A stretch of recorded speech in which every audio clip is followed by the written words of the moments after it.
everybody. Welcome back to my channel. Thank you so much for sticking around if you are someone who has watched my videos before, or welcome if you're new. I post knitting machine instructional videos here and other such crafty instructional videos. It has been a long time since I posted a video. It has been well over a year, and I'm so sorry I've been remiss in posting. But we're going to jump back into it today with a video for the Superba users who also have Superba-Knit installed. We are going to knit some tuck stitch. This right here is tuck stitch, if you're unfamiliar. It's a textured knit that looks really, really beautiful. This is the purl side, or the what you would typically call as the back side. This is the knit side. Also lovely in this particular pattern. It's just not as textured because all that textured looping is happening on the back. So that's what tuck stitch is if you're unfamiliar. It's a beautiful technique that I think is probably underused because there are so many other techniques you can use out there, but it's one of my favorites. It's really easy to do, especially on a Superba if you have Superba-Knit installed. And so let's just jump into it. Let's do it. I'm going to cast on over about 50 stitches. That's what I've got my short comb here. I'll cast on over about 50 stitches and then take you over to the knitting machine. So the first thing we have to do is select an appropriate pattern to knit in tuck stitch. And I already know the one I'm going to use. It's one of the ones that came free with Superba-Knit when I installed it. And in case you don't know, all of these come with your Superba-Knit software. They put them in, or it puts them by default in your My Designs folder, which you can find under Documents. And the one I want to use was under Silver Reed, 550 to 560. And here it is right here, this 6.bmp.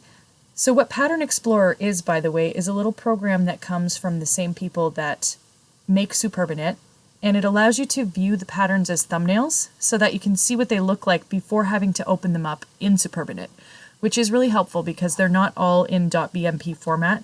Some of them are different things, .mt and such. So if you grab that little program, it'll help you a lot when you're looking through those many, many hundreds of patterns that are there that come with the software. So I know which one this is. This is 6.bmp. So I'm going to go open that in Superba-Knit, which you can see I've already had it open, so that's what it looks like. And there's a couple of criteria that need to be met if you're going to knit a pattern in tuck stitch. And this is true of all knitting machines, by the way, not just the Superbas. So the first thing that you need to note is that we don't want two selected needles side by side. So in this pattern, the way we're looking at it right now, the black needles are selected and the white needles are not selected. And that's good. We've got space in between all of those black stitches. So that's good. Another thing to look for is you wouldn't want to have more than about 4 stitches tucking, 4 rows rather, of the same stitch tucking. So we've got, you can see 2 here where they're tucking, and then it's not after that. So this pattern is appropriate for tuck stitch. There's probably more elegant explanations of that elsewhere on the internet, but that's sort of the bullet points. So before I do anything else, I'm going to just move my cursor over to 0 and set 0. I've already set up my stops, but just before I forget, I want to do that. Now I'm going to go into download. First things first, we're going to input the width of our knitting, always important. These 3 options, center, wrap, and repeat, are selected by default, and you can leave those or not leave them. It's up to you. It's just how you want the pattern to behave. Do you want it centered over the needle bed? It doesn't really bother me right now, one way or the other. I'm just doing a sample. Do you want that pattern, if it were smaller than your 50 needles, to repeat across the whole needle bed? I do, so I'm going to leave it. And same thing for wrap. It just means continue the knitting. Once you hit the end of the rows, loop back around to the start and keep going. So I'm going to leave that selected too. Now there's actually 2 different ways to knit this particular pattern in tuck stitch in Superba-Knit. You can use either negative or exchange, and I haven't found any difference between the 2 in the way they work. So if there's other patterns where this would be an issue, then I'm not aware of them. But for this pattern, either one of these will work. Let's start with negative, and I'll show you. Before I do negative, let me preview what our pattern looks like currently. So if you were going to knit this in Fair Isle, this black these black stitches are what would knit in your second color. So that is your second yarn. So those are the quote unquote selected needles. They would jump out to position 2 and knit in your second color. And the white stitches would remain back in position 1 and knit your first color or your main yarn. So if you select negative, and I preview that for you, you can see that it's swapped the black and white stitches. And what that means is now our white stitches would be our selected stitches and the black would be our plain stitches, or our stitches that would stay in position 1. If we were knitting Farrell, that would be your main yarn and the white would be your second yarn. And that's important due to the way that tuck stitch is knit.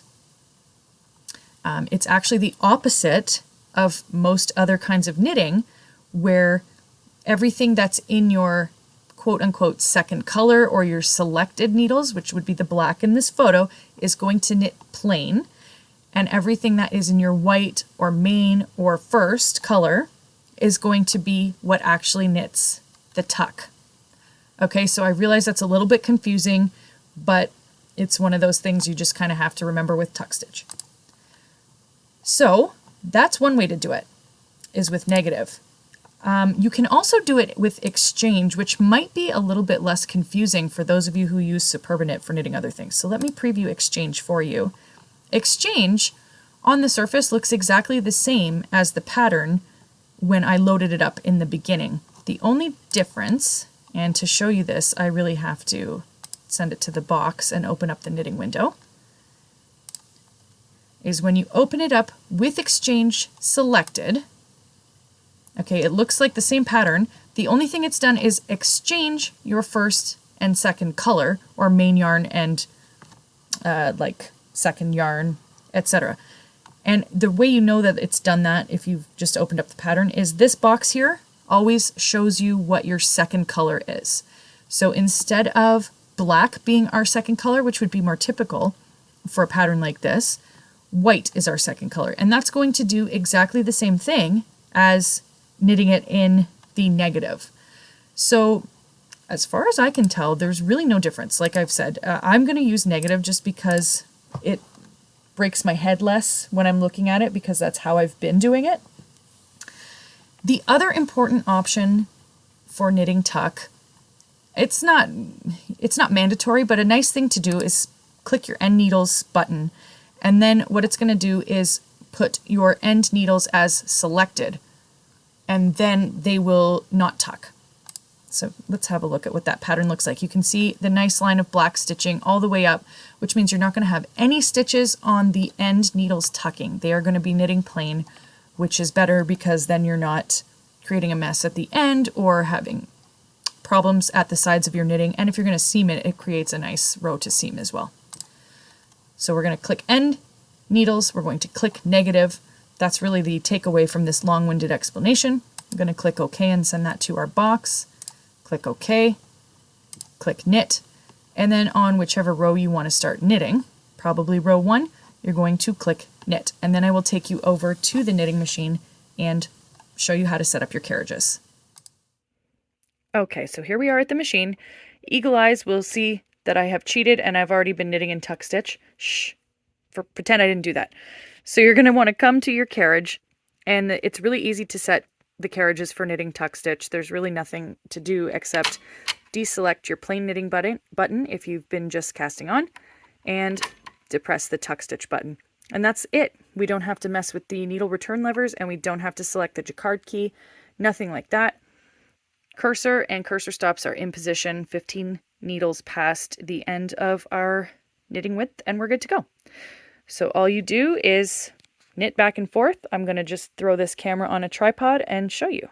So if we just carry on knitting in our tuck stitch pattern, you'll see what it's doing on the needles which are tucking. So our white stitches, if you remember in Superba-knit, they are looping onto those needles and not knitting essentially, and the rest of them are knitting plain. And that's what creates the effect. So it pulls 2 or however many rows onto these needles before eventually knitting them back. And you can see there the needles that had been tucked ended up knitted off. Now I think I had actually knitted that same row 2 or 3 times, so this might be not our best pattern repeat, but I'll show you the effect after a few more rows.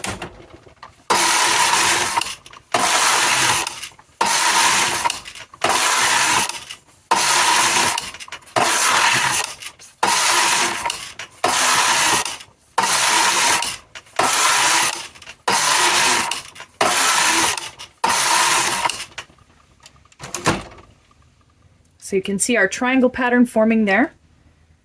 Isn't that gorgeous? Textured, really cool looking design. And again, because we are not having any tuck stitches on those end needles, we're not creating any messes at the sides. So let me just skip forward ahead a little bit here. And I'll show you what this looks like with a few more pattern repeats.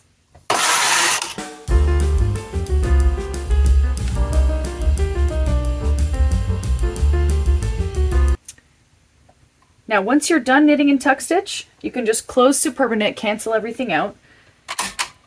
And on your carriage, go back to your main knitting button. And just knit plain if you want to.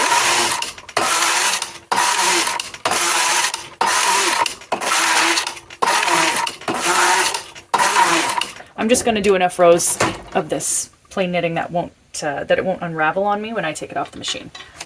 So that's probably good enough. Going to take off all my weights.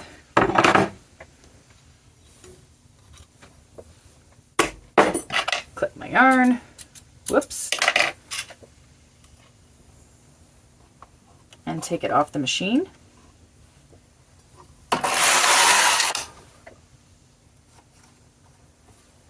And here we go. The same pattern I showed you in the beginning. Look how cool that looks. And how much easier is that than trying to knit garter stitch or a similar stitch that would give you that much texture? Like, it's so easy to do on a knitting machine, and it's really, really a wonderful effect. I love that pattern, actually. I need to make something with that pattern. But the other side, which would typically be your front, like I said earlier, is so beautiful as well. It just creates that really subtle effect with the triangles, but I definitely prefer the more visible texture of this side. And it does still roll like stockinette because it's not a balanced stitch. It's not like a ribbing, so it is still going to roll. You would have to treat it the same way as you would a stockinette, but you can increase, decrease, all the usual things in tuck stitch just as easily as you can in something like Fair Isle or slip stitch. So that's how easy it is to knit tuck stitch on your Superba with Superba-Knit. There are so many patterns that come pre-installed with the software that would be appropriate for something like this technique. Go forth and knit. Enjoy. Thanks very much for watching, and I'll see you in the next one.